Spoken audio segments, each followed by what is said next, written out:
Well, I'll introduce you then to Mr. Coulter McIntyre on the philosophy of history.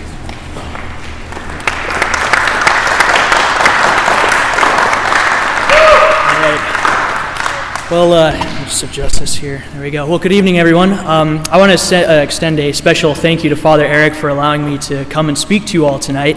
A couple summers ago, when I was assigned here after my first year of seminary, Father Eric asked if I'd be willing to give a philosophy night, to which I reluctantly said yes. And then I think Father kind of forgot about it, and I didn't remind him sort of on purpose. So, but I felt bad, and at the time, I probably wasn't as ready for philosophy, having had only a year. So now I'm in the middle of my third year, so hopefully I have a little more to talk to you about tonight. So the topic for tonight is philosophy of history. So not history of philosophy, but philosophy of history. And actually, I was thinking about it, I probably could have called this history of philosophy of history, but that probably would have been too confusing. And so the topic is really inspired by this book that I read for a class on this subject by a guy named Karl Levith. It's titled Meaning in History, and I'll talk a little bit about this and follow some of what he has to say here. He basically goes through a lot of historiographers, historians, philosophers who have a lot to say about this topic. But I'd like to actually start it off with a question, and don't think too hard about this, but the question is, what is history?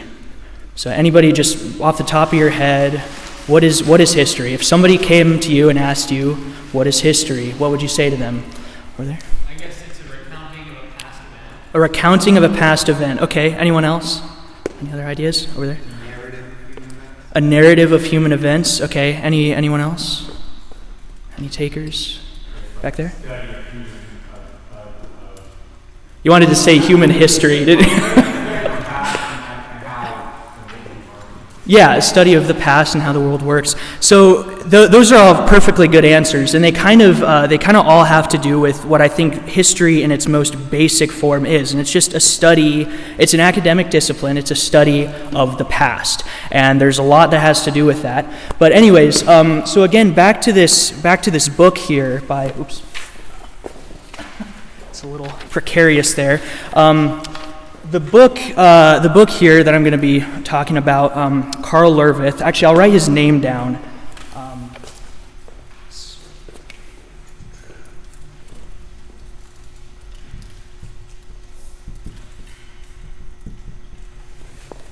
It's not exactly how it sounds, so it's kind of a funky German name. And the subtitle for the book, so the title is Meaning in History. The subtitle is The Theological Implications of Philosophy of History Through the Works of, and then it gives a list of the various philosophers throughout history that have a lot to say about this. And so Levith was kind of an interesting character. He was a Jew living in Germany during the early 20th century, so you can probably get an idea of like what his early life was like. Well, he escaped and came over to America, where he converted to Lutheranism. So he became a Christian, and he was a historian, and he taught across the states, I think mostly on the East Coast. And he was really interested in this question. And so what he wants to do in this book is discover what the meaning in history is. And there's a lot of different philosophers who have different and very often opposing ideas of what quite it is. The term philosophy of history was actually, it's kind of a new thing. It was coined by Voltaire, I believe. And so, yeah, it's the whole idea of philosophy of history doesn't come around until the modern days. It's basically since the Enlightenment. And so, anyways, how I want to start this, we're going to talk about kind of the early ideas of history, and really that's going to be mostly concerned with early ideas of time. And so I think the best way to think about this is from the Greek point of view. And the Greeks, what they believed time was, is very different to how I think all of us see it. They believed in what we call the eternal return, and there's some other names for it, but that's kind of the main one. I'm going to just draw it right here.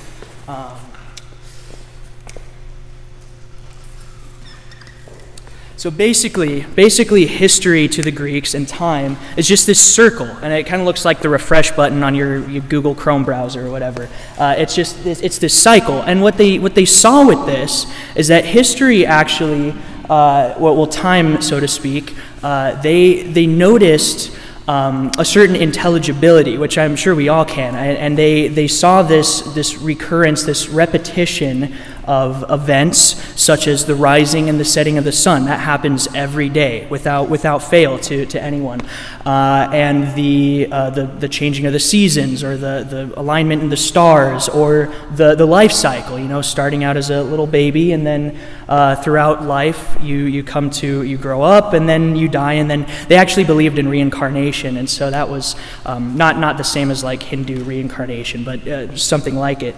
And so they had this. This was all very central to their worldview as pagans.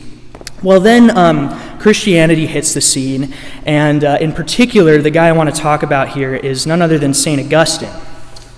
And as we know, St. Augustine he's one of the great doctors of the church, one of the greatest philosophers, and yeah, he's a saint. He was a bishop. He was not born a Christian, but he converted thanks to the many prayers of his mother later in life in his 30s, and he was baptized by St. Ambrose.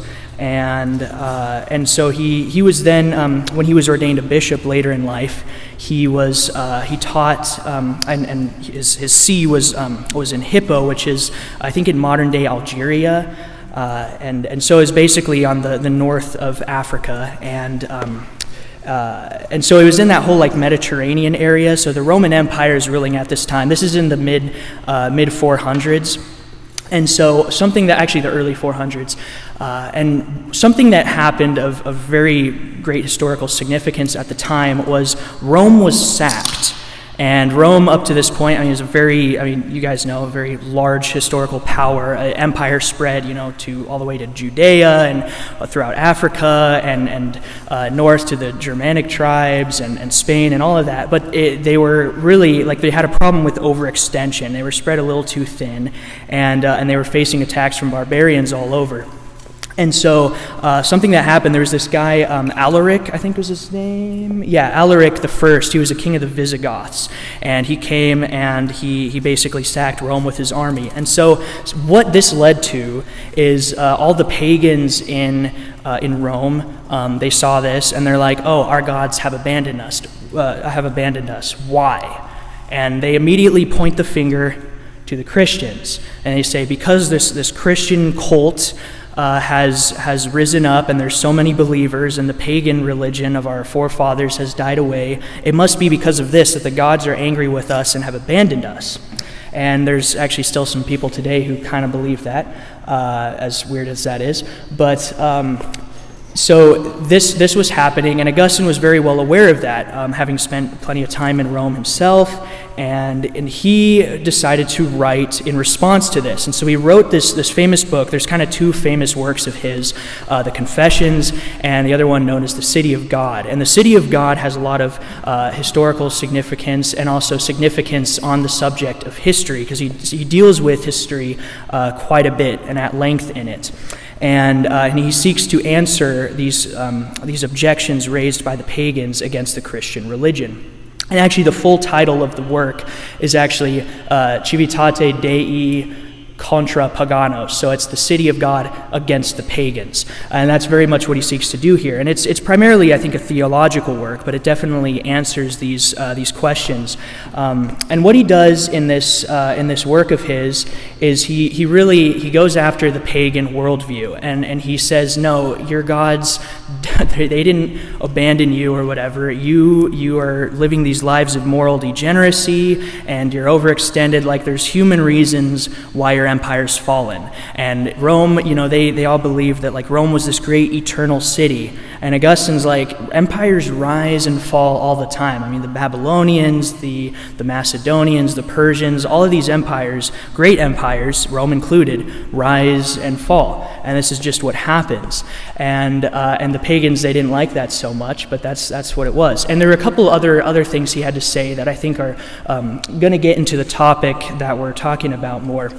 Mainly, this idea of history that Augustine presents. And there were others that held this view, but I think Augustine is the most notable for it. And he views history as ultimately kind of insignificant, but not in a bad way necessarily. But he says that there's no like predetermined or like necessary end to history. Like history is not an end in itself.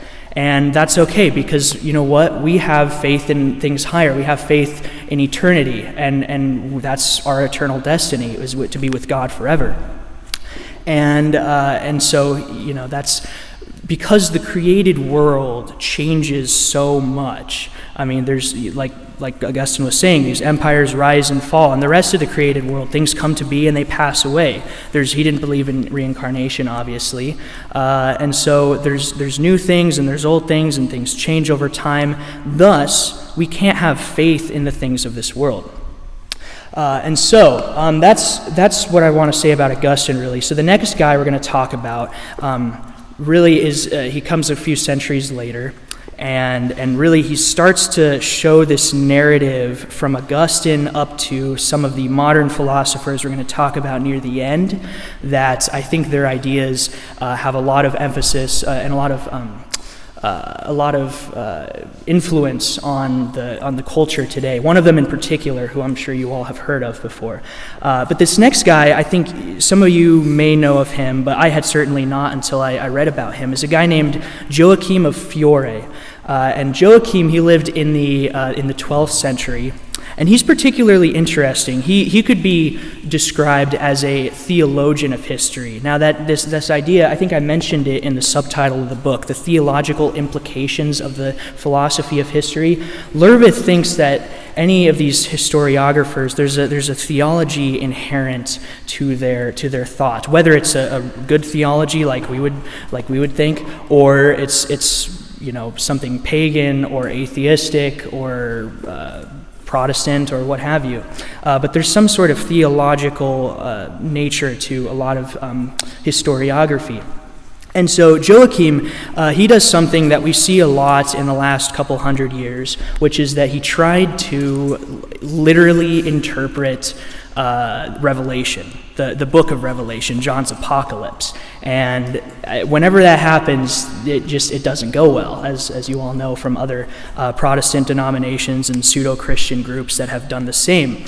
And so what he does is he looked through Revelation and attempted to identify certain things in the world, often political occurrences, things like certain world leaders with what was happening in Revelation. And so ultimately, I don't want to talk a whole lot about him, but the main thing that I find interesting and what leads to the next several philosophers several hundred years later is that he divided history into three successive stages. And so the first stage he called the Age of the Father, and that, he said, lasted up until the coming of Christ. And that kind of is similar to, you know, we hear some Protestants or people talk about like the God of the Old Testament versus the God of the New Testament. And so he's going to say that the second age, the age of the Son, comes out with the coming of Christ. And it lasts until, he didn't say quite when, but he believed it would happen either in his own day or soon after. He kind of saw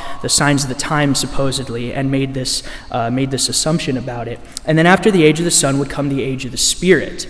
And each age had its own kind of character. And so the age of the Father was very much like what we see in the Old Testament. And then the age of the Son was kind of the age of the church and hierarchy and royalty and kings and queens, monarchs, popes, bishops.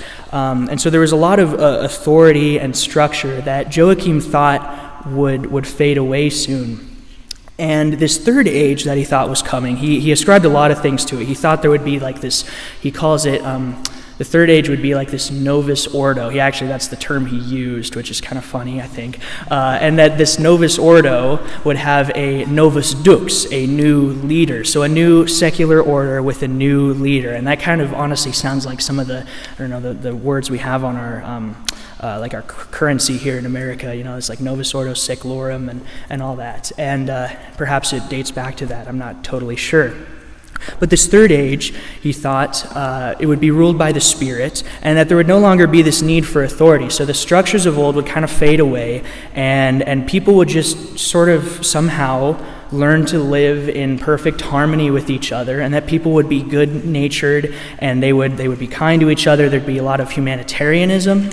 And he saw really as like the two archetypes of this third age, rather, as Saint Benedict and Saint Francis of Assisi. And he saw in Saint Benedict, especially with the rule of Saint Benedict, this concept of how to live in community, a Christian community together well, albeit that would be under authority, but he didn't seem so much of a need for that. And Saint Francis of Assisi, he saw really his humanitarianism and his social justice, I guess. They wouldn't have used that term back then, but it's certainly one we throw around a lot now. And he thought that these two, it'd be like a combining of these two saints, and that history would end up really like coming to fruition in this third age, and he was really looking forward to it. But of course, I don't think that quite happened, and we'll see with some of the later thinkers, it's a similar vein. But the main thing I want you to take away from that is that he thinks that there's this natural progression or this process in history that God somehow works and develops humanity successively through these stages. And although it's not completely devoid of Christianity, in fact, it's very much influenced, but wrongly so, that's still where he's getting a lot of his ideas. All right, the next guy I want to talk about is a guy named Auguste Comte. He was a Frenchman he was born right at the end of the 1700s, like 1798, I think. And the reason I chose him to talk about him is because he really illustrates the gap between Joakim and then the next two guys we're going to talk about very well. Because he like Joakim, had three stages of history that he believed in, even though he lived, several hundred years later, and Joakim had mostly fallen into obscurity. So I don't know if he was actually that influenced by him, but he had this idea nonetheless. And Auguste Comte, he's known as the father of positivism, and positivism is kind of a philosophical school, part of the Enlightenment, where you have like what's called positive knowledge, which is like basically empirical knowledge, and then you have the a priori knowledge, which is self-evident, and what he did with that's kind of illustrating this change that happens in the Enlightenment in the 1500s, where truth is what we think of as like objectively true changes, and there's a turn to subjectivism. And Auguste Comte he's really well known for being really the only philosopher of science. And so science means something different than what like the scholastics before him thought it meant, because science is derived from the Latin word scientia, which just literally means knowledge. And it's not like any specific type of knowledge. It's like any knowledge is scientia, is science. So things like, obviously what we think of as science now, like lab science, falls under this category, but also things like philosophy, theology, anything that we're not like objectively so certain of, or something that we can't demonstrate or prove in a lab experiment. But by the Enlightenment, science really like split into two, and you had these kind of less important sciences like philosophy and history, and you had the real sciences, as Comte thought, which he actually created a hierarchy of the sciences. I'll see if I can remember this right. They're all like empirical sciences. You have, at the bottom, you have astronomy, and then it goes up to physics, and then chemistry, and then the next one he calls human physiology, which basically just means biology, and then the last one he believed was the pinnacle of all the sciences, and this was sociology. And sociology, just the study of humanity and all that. And so back to his three stages that he had. They're similar to Joakim because they represent there's a progression. Humanity improves at each stage. And so this first stage was called the child stage. And in this stage, humanity was very like fictitious, primitive. He says theological, like that's a bad thing. And in the second stage, it was called the metaphysical stage. So it was sort of humanity moved away a little bit from some of these previous ideas and sort of tried to focus more on objectivity and really started thinking about, what's actually going on. And then in this third stage, this was the adult stage. He called it the positive stage. And in the positive stage, humanity was progressive. It was progress-oriented, materialistic, scientific, and this was the unlocking, so to speak, of humanity, just like Joakim thought. And in this third stage, there would be no more suffering, no more pain, no more violence or war or anything, because humanity would just be all oriented toward progress, and that's what he believed would happen.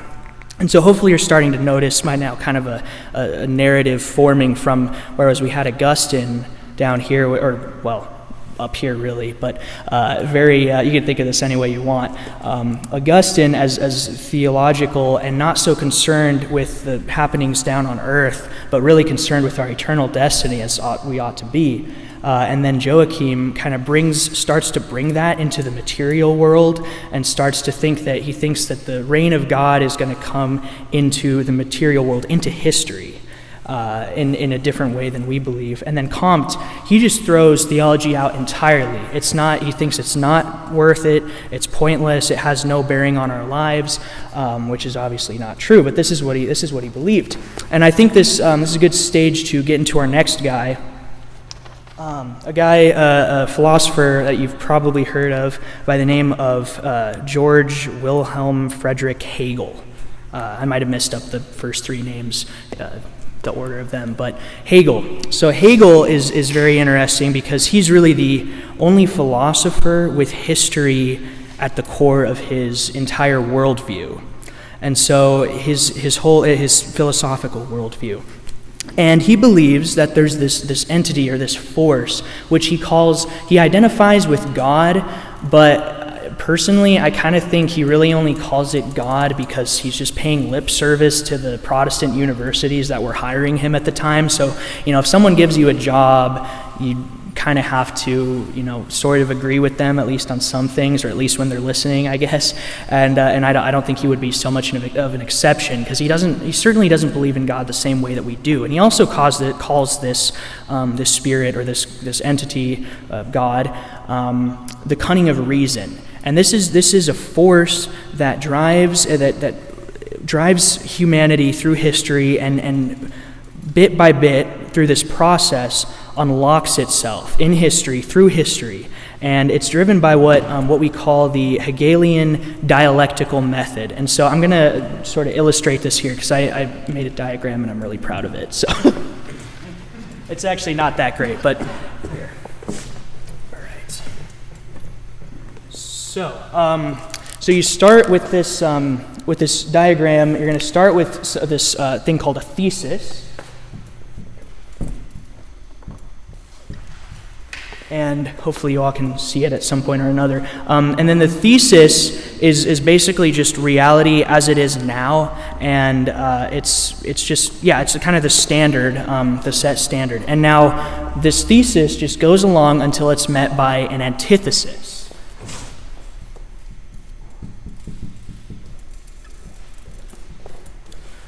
And so this antithesis is, apologize for my handwriting, the antithesis is whatever contradicts the established reality here in the thesis. And what happens is there's this process, he calls this the dialectical process, dialectics, and these two kind of duke it out, so to speak. And usually one doesn't come away as the sole winner, but they kind of merge together, and whatever is contradicting the thesis that's in the antithesis, the thesis somehow adapts and changes so that it can account for whatever the antithesis holds. And so what ends up happening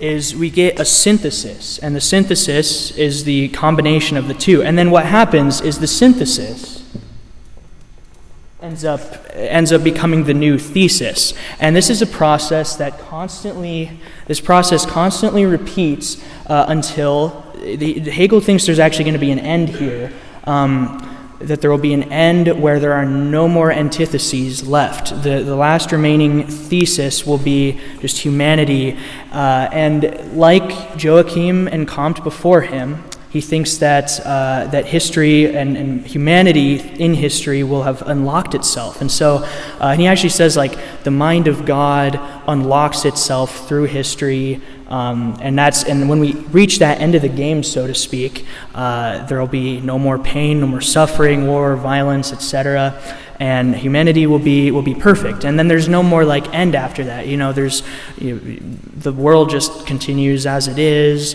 and everybody's great. Okay, and then this actually ends up leading very much to our next philosopher, who I'm sure all of you have heard of, by the name of Karl Marx. And Marx is he's kind of a dark figure, at least in my own view, and what he's gonna build off of Hegel in a way, but he'll add his own twist to it. And so Marx he's a materialist. So like Comte before him, he doesn't believe in any exterior spiritual world. It's all material to him, and so everything that happens down here is material somewhat. And so as you see with these materialists, material progress is it's human progress, because that's all there is. And so that's kind of why they're making these predictions that once you get to the end, there'll be no more like pain and suffering and all that. But Marx takes that and kind of runs with it, because he looks at history. He's very historically minded, and he's very concerned with history, and he establishes, actually, I'm going to read just a direct quote. It's the very first line of the Communist Manifesto, which, by the way, if you don't think you're going to be too scared by it, go ahead and read. It's actually very, it's scary, because you see how it's influenced society today and our culture. It's also very easy to read. It's very accessible. Like, if I can read it, you all can read it. And I think that's partly why it's so influential, is because it's like any common folk could read it. But anyways, the quote from Marx is, "The history of all hitherto existing society is the history of class struggles." So history, ultimately, I'll read that again. "The history of all hitherto existing society is the history of class struggles." So class struggles, like that's kind of a very interesting thing to pin all of history on. And it sort of, you can see why he gets that. But ultimately, Marx is going to make this worldview in which you have these different classes. And the classes, by the way, to Marx, they're not organized by function, as was like the traditional view of the different classes, but they're organized by power structure. And so power structure and ultimately oppression is inherent to these various classes. And so at any point in history, Marx says there's going to be an oppressor class and an oppressed class. And so it starts out, he gives a few like examples and different stages, like Joakim and Comte that we already talked about, stages throughout history, starting with like really the kind of hunter-gatherer stage of mankind, and then a few more, and then we get into like feudalism. And what happens with feudalism is it's overthrown by market capitalism, by the bourgeoisie. And he saw the French Revolution, and that's the epitome of this. He saw it as the epitome. And the French Revolution, as we all know, was extraordinarily violent. It didn't even kill just the people that they wanted to or that they were supposed to, but there's stories of saints who were put to the guillotine through this revolution. And I know there's a story of like these Carmelite nuns who were singing the Te Deum as they were gradually one by one having their heads chopped off, and it's a beautiful story. And like Saint John Vianney, he grew up during the French Revolution, very just extraordinarily turbulent times and violent. And so Marx saw this, and he saw that the bourgeoisie has kind of taken over, the market capitalism has taken over society, at least here in most of Western Europe and America as well. And what's happening here is that there's still an oppressor and an oppressed relationship between the people at the top, the people with all the money, who own the means of production, and the proletariat, as he called them, the lower class, the working class that had to do all the hard manual labor and work these long hours in factories. And what Marx believed, that there was going to be one more revolution, and this was he called it the rise of the proletariat, and that was when this was going to be a global thing, by the way. Like it wasn't going to happen in little, one at a time here and there like it did with all the previous revolutions. This would be a global, worldwide revolution of the lower class uprising to overthrow the bourgeoisie. And when that happened, it was going to be very violent, as all the previous revolutions he believed were, and of course the French Revolution was. But once that had been achieved, then the proletariat, the working class, would own the means of production. And by that, they had all the material wealth, and the material progress was in the hands of the proletariat. And when that happened, there would be no more pain, suffering, war, violence. I mean, I've said that for like the last couple of philosophers. And they all believe that really there's this stage of, there's these stages, and the last one, there's going to be no more, suffering, basically. And so that's really the continuity between all these guys and a few other things.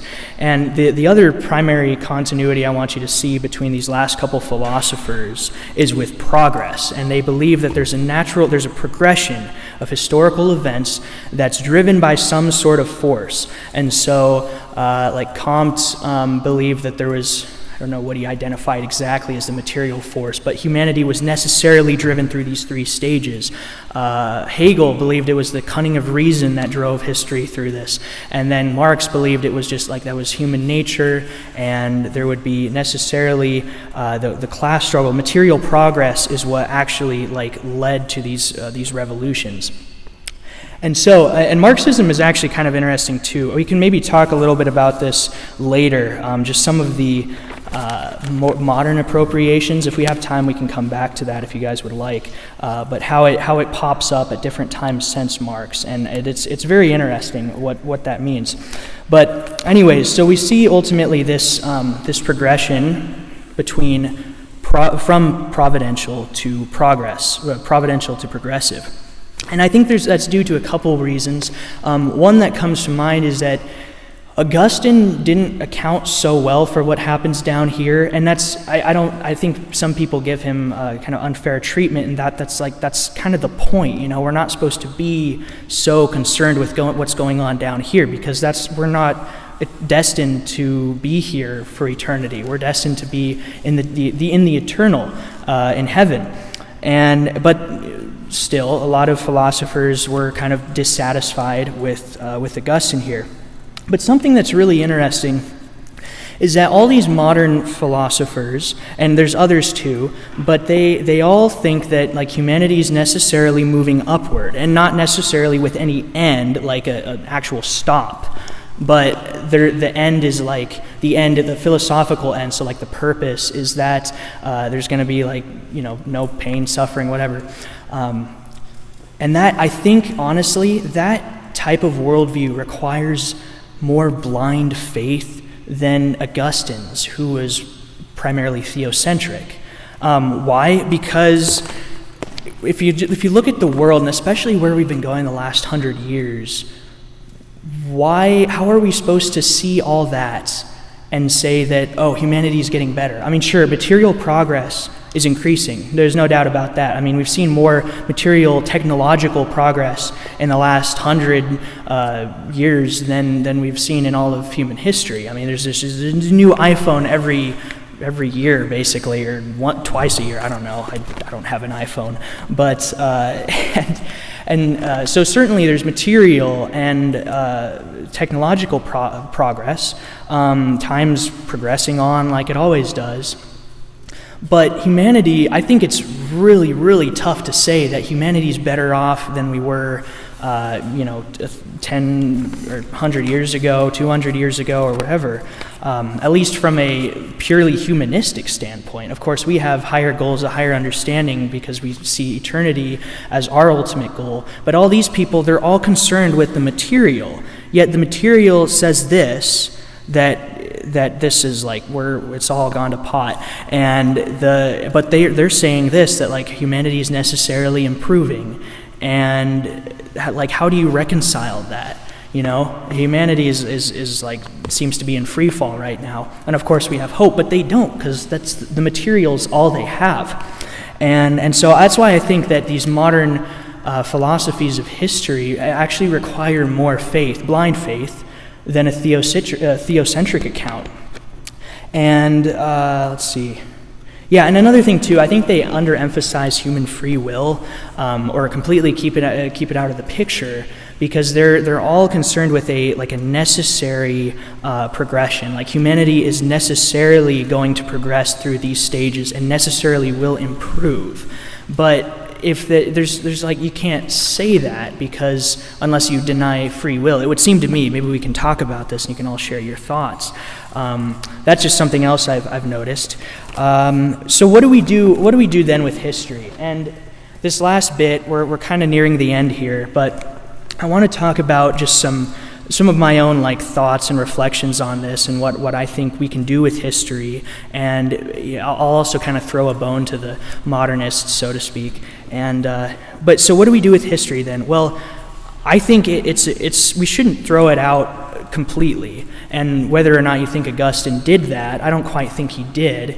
But I think history ultimately has to be a tool. I mean, it's an academic discipline. It's a study, and we study for various reasons. But I think it should be used to discover truth.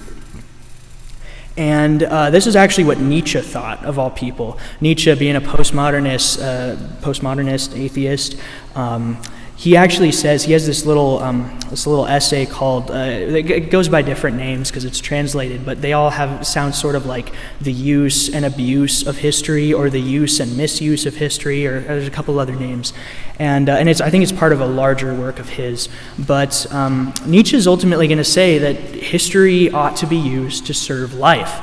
And he actually, I was very surprised when I read what he had to say, because some of his points actually I thought were very interesting, because he's coming out of this modernist tradition. So he's formed by them, but he's rejecting them. He's like, okay, you guys do not know what you're doing. We need to, figure something out here. But he's going to say that there's ultimately three types of history that need to be combined for us to actually use history properly. We can't just separate one from the other and use that exclusively, or you can't have the exclusion of any. And he calls them the monumental, the antiquarian, and the critical. And so the monumental is kind of what we think of great statues of legendary figures in history, or like Hollywood movies or something. It's really just like a celebration of people in the past that did great things and ought to be remembered. And we celebrate that, and we use them as inspiration for us today. And then the antiquarian is kind of the trying to keep continuity with the past, and so remembering the past so that we don't really forget who we are, keeping our traditions alive. Tradition ought not to be just done away with. And then the last one, the critical mode of history, is looking at history and criticizing it and saying, this is what history had wrong, this is what this person or this society did wrong, and this is why. And that's one I think we see a lot in our current day, quite a lot.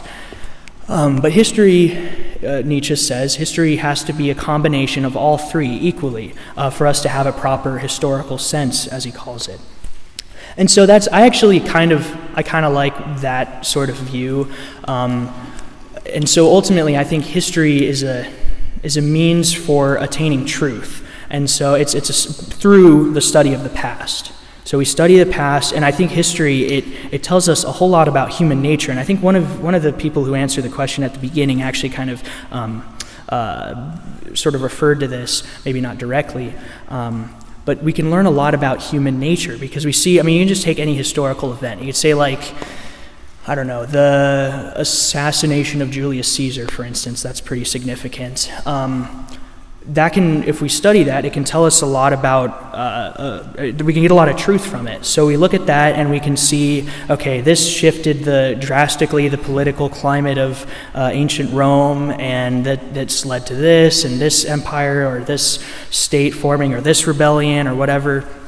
And then we can learn stuff about human nature from it too. Like people, when they have a lot of power and they're not really checked, they try to go for more power, as Julius Caesar did. Or if power's being taken away from you, you don't like that, and so you do what you must to get what you want. That's what like the senators and Brutus did when they ultimately killed him. And so that's, you can do that with any event in history. Like take some sort of, gather some truth from it. I think also I love that phrase, there's probably different versions of it, and I don't know who it's attributed to, but like those who don't study history are doomed to repeat it, because we learn from history, and if there's like bad things that happened in the past, then we're probably doomed to repeat them. And what that says is that like human nature doesn't change. The times do, and the circumstances do, but if we actually look at history and look at the effects that bad things, the bad events, bad people had on history, then we can say, well, I don't want to do this, that was bad, and so they don't. But of course that doesn't always happen. And so that's kind of what I think we got to do to make of history. I think really Augustine ought to be revisited. I think he had a lot to say, because he didn't completely throw out the signs of the times. I mean, he saw what was going on in Rome. He knew it well, and he was very clear. This is why you guys are failing. It's not because the gods have abandoned you or some thing that you thought was necessary has left you. But no, you're just. There's plenty of physical reasons and moral reasons. He pointed to the moral degeneracy as a reason. People were getting too greedy, and of course the empire was far too overextended at that time, so they were really weak in the center. And another thing I was thinking about is could I throw a bone to the modernists, give them some sort of something that has to do with their views of history. And something that I thought of with that is, what the modernists like to do is they like to track progress throughout history somehow. And so, Compt, they has the 3 stages, and Marx, for instance, he believed, he was in the bourgeoisie, the market capitalism stage, and that the rise of the proletariat would happen sometime in the future. So they're placing themselves between a couple events on this grand narrative that they've constructed. Now, this narrative that I'm going to present to you, you all know well. It's not one that I've constructed, certainly, but it's salvation history. And I think there's 2 events that we can place ourselves in between, namely the incarnation, so the coming of Christ, and the second coming. And both of these have huge historical significance because they're the eternal entering into the temporal. So it's not just a purely temporal event that has temporal significance, but it's an eternal event an eternal person entering into the temporal that has eternal significance for us here on earth. And so we know we already had the incarnation. Christ came. That was in the past 2,000 years ago. And we know that he's coming again. We don't know when, but we'll know it when it's here. And so that's really what I guess all I could say for that. I think also, something else too I thought was interesting, thinking about Joakim, he talks about the age of the Son and the Spirit. We're actually, honestly speaking, we're in the age of the Spirit right now. That started at Pentecost, The Holy Spirit came down and he's with the church and he guides us until the second coming, until there's, the church is fully, completely united to her bride, Christ, in heaven. So yeah, I just thought that was kind of interesting, thinking back to Joakim. And then another thing I've been thinking about too is this phrase. I know it comes up in I think it's called Apostolicam Actuositatem. It's one of the documents of Vatican II on the role of the laity, and it talks about the laity as being called to sanctify the temporal order. And I remember that phrase, and I've heard it elsewhere. You probably have too. The temporal order, the sanctification of the temporal order, as actually I found this to be kind of relevant to the topic because we talk about time and we talk about the order and what's going on down here and these various various histories, narratives of histories that these philosophers have given us. And I think that's something to think about, because that tells us really, like, well, what do we ought to do in the meantime? Well, that's our job. We have to sanctify the temporal order, and of course there's many ways to do that. I mean, doing good works out in the world, that sanctifies the temporal order and brings Christ to these people who otherwise may not have them. I may not have him. And one thing that also came to mind is like the divine office, or the liturgy of the hours in its most recent version, and how that's split up. I mean, Father Eric, he prays the divine office, all 8 hours of the day, and monastic communities do this. All priests are bound by a sacred promise that they have to do this. And that's the whole idea from this is that you're sanctifying the day. It's the time of your day. And so the various hours, matins, lauds, prime, tersex, non, vespers, compline, they all are at a specific time during the day, and they have their origins in the monastic community. So that's when the monastics, the monks, they would come together and they would pray these hours, and they would sanctify their day that was otherwise being filled with work and, also sleep. I mean, everybody's got to sleep. Although some of them didn't have to so much, because they would get up, at various hours in the middle of the night to pray matins, and which I could not imagine doing myself. So that's the sanctification of the temporal order. So whenever you go to pray sung vespers, like we did tonight, a few of you were there as we did tonight, pray sung vespers. That's sanctifying the temporal order. You're bringing the eternal into the temporal, and by grace. And that's really like kind of my take on all of this.